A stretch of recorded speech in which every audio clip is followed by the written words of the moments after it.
Welcome to 6 TV నేను సువర్ణ. బులెటిన్లో details చూస్తే రాష్ట్రపతి గవర్నర్లకు ఎడా విధిస్తారంటూ సుప్రీంకోర్టును ద్రౌపది ముర్ము స్ట్రైట్ గా క్వశ్చన్ చేశారు. చట్టసభలో ఆమోదించిన బిల్లులను గవర్నర్లు ఆమోదించకుండా కాలయాపన చేయడం, రాష్ట్రపతి పరిశీలనలో ఉన్న వాటిని తీవ్రంగా జాప్యం జరగడంపై ఇటీవల సుప్రీంకోర్టు స్పందించింది. గతంలో ఎన్నడూ లేని విధంగా ఈ అంశంలో గడువు విధించింది. దీనిపై దేశ ప్రథమ పౌరురాలు రాష్ట్రపతి ముర్ము సుప్రీంకోర్టుకు కొన్ని ప్రశ్నలు సంధించారు. రాజ్యాంగంలోని 143 ఆర్టికల్ కింద ప్రత్యేక అధికారాలు వినియోగించుకోని కోర్టు తీర్పుపై ఆమె సూటిగా ప్రశ్నించారు. తాను సంధించిన ప్రశ్నలపై న్యాయస్థానాలు తమ అభిప్రాయాలను తెలపాలని సూచించారు రాష్ట్రపతి. ఇక గవర్నర్ అధికారాలను ఆర్టికల్ 142 కింద సుప్రీం ఎలా భర్తీ చేయగలదు, రాష్ట్రపతి గవర్నర్లకు కోర్టులు ఎలా గడువు విధిస్తాయి, రాజ్యాంగ విచక్షణాధికారం ఉపయోగించడం న్యాయబద్ధమేనా అంటూ పలు ప్రశ్నలను సర్వోన్నత న్యాయస్థానం ముందు ఉంచారు ద్రౌపది ముర్ము.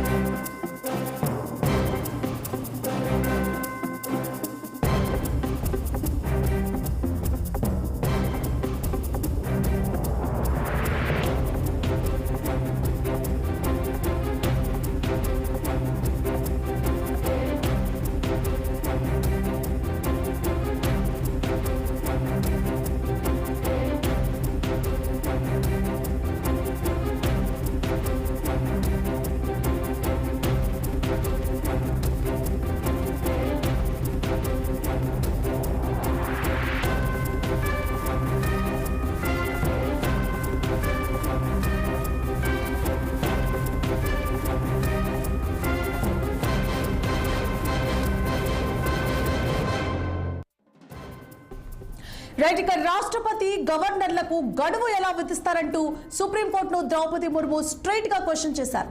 చట్టసభలు ఆమోదించిన బిల్లులను గవర్నర్లు ఆమోదించకుండా కాలయాపన చేయడం, రాష్ట్రపతి పరిశీలనలో ఉన్న వాటికి తీవ్ర జాప్యం జరగడంపై ఇటీవల సుప్రీంకోర్టు స్పందించింది.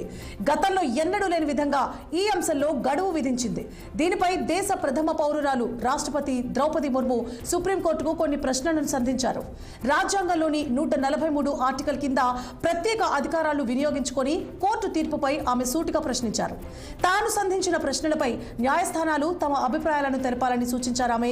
ఇక గవర్నర్ రాష్ట్రపతి అధికారంలోనూ ఆర్టికల్ 142 కింద సుప్రీం ఎలా భర్తీ చేయగలదు, రాష్ట్రపతి గవర్నర్లకు కోర్టులు ఎలా గడువు విధిస్తాయి, రాజ్యాంగ విచక్షణ అధికారం ఉపయోగించడం న్యాయబద్ధమేనా అంటూ పలు ప్రశ్నలను సర్వోన్నత న్యాయస్థానం ముందుంచారు ద్రౌపది ముర్ము.